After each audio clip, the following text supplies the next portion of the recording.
Antonio Pigafetta, un navegante florentino que acompañó a Magallanes en el primer viaje alrededor del mundo, escribió a su paso por nuestra América meridional una crónica rigurosa que sin embargo parece una aventura de la imaginación. Contó que había visto cerdos con el ombligo en el lomo y unos pájaros sin patas cuyas hembras empollaban las espaldas del macho, y otros como alcatraces sin lengua cuyos picos parecían una cuchara. Contó que había visto un engendro animal con cabeza y orejas de mula, cuerpo de camello, patas de ciervo y relincho de caballo. Contó que al primer nativo que encontraron en la Patagonia le pusieron enfrente un espejo y que aquel gigante enardecido perdió el uso de la razón por el pavor de su propia imagen.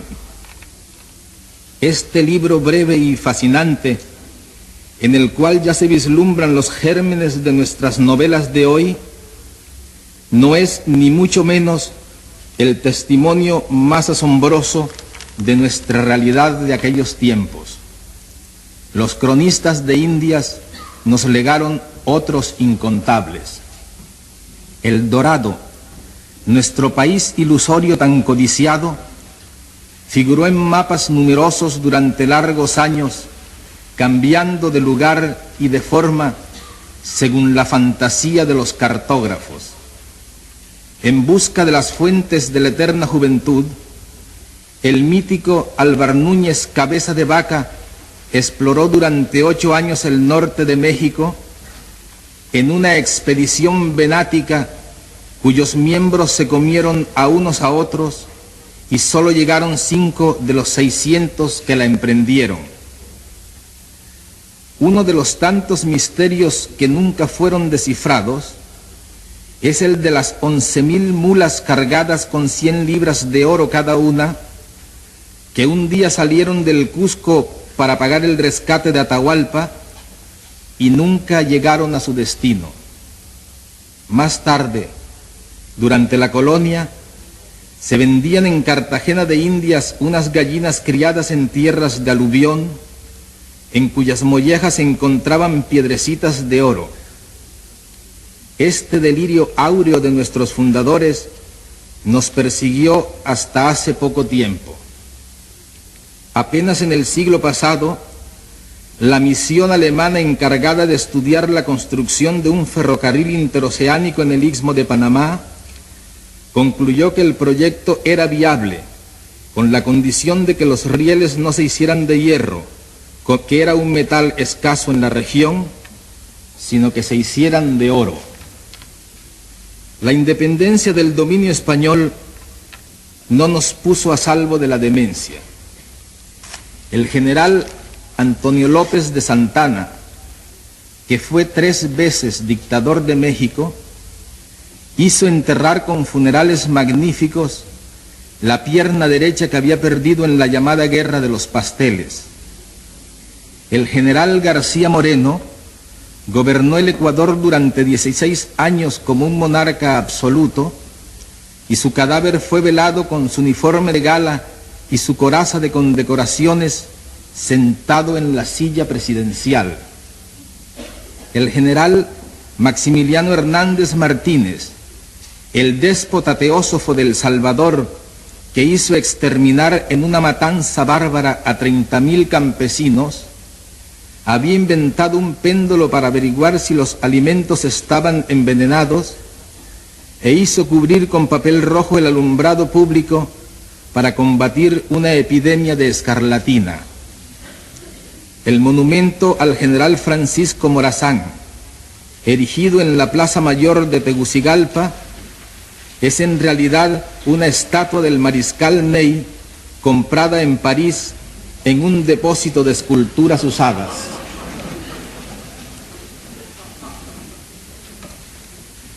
Hace 11 años, uno de los poetas insignes de nuestro tiempo, el chileno Pablo Neruda, iluminó este ámbito con su palabra. En las buenas conciencias de Europa, y a veces también en las malas, han irrumpido desde entonces con más ímpetus que nunca las noticias fantasmales de la América Latina, esa patria inmensa de hombres alucinados y mujeres históricas cuya terquedad sin fin se confunde con la leyenda. No hemos tenido desde entonces un instante de sosiego.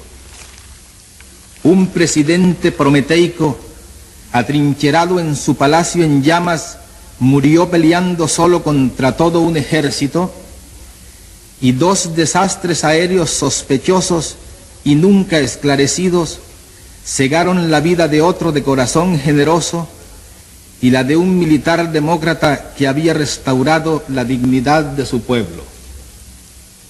En este lapso ha habido 5 guerras y 17 golpes de Estado, y surgió un dictador luciferino que en el nombre de Dios lleva a cabo el primer etnocidio de América Latina en nuestro tiempo.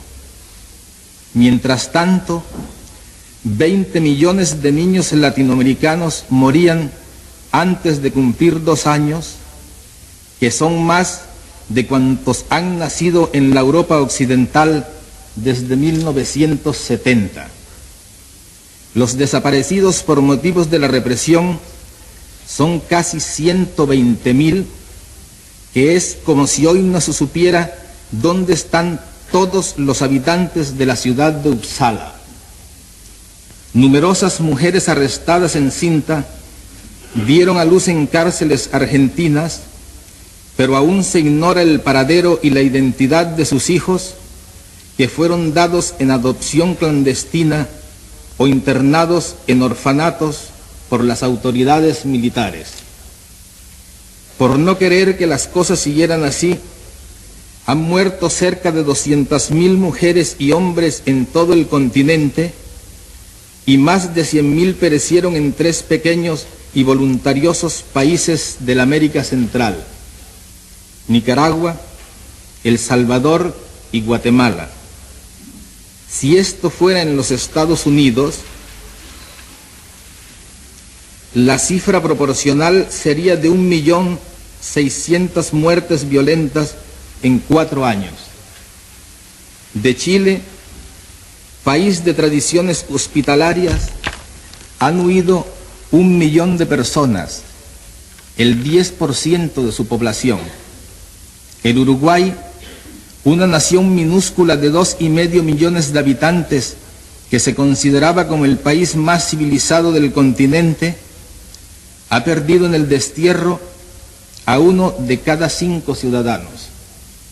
La guerra civil en El Salvador ha causado desde 1979 casi un refugiado cada 20 minutos. El país que se pudiera hacer con todos los exiliados y emigrados forzosos de América Latina tendría una población más numerosa que la de Noruega. Me atrevo a pensar que es esta realidad descomunal, y no solo su expresión literaria, la que este año ha merecido la atención de la Academia Sueca de las Letras. Una realidad que no es la del papel, sino que vive con nosotros y determina cada instante de nuestras incontables muertes cotidianas, y que sostenta un manantial de creación insaciable, pleno de desdicha y de belleza, del cual este colombiano errante y nostálgico no es más que una cifra más señalada por la suerte. Poetas y mendigos, músicos y profetas, guerreros y malandrines, todas las criaturas de aquella realidad desaforada, hemos tenido que pedirle muy poco a la imaginación, porque el desafío mayor para nosotros ha sido la insuficiencia de los recursos convencionales para hacer creíble nuestra vida.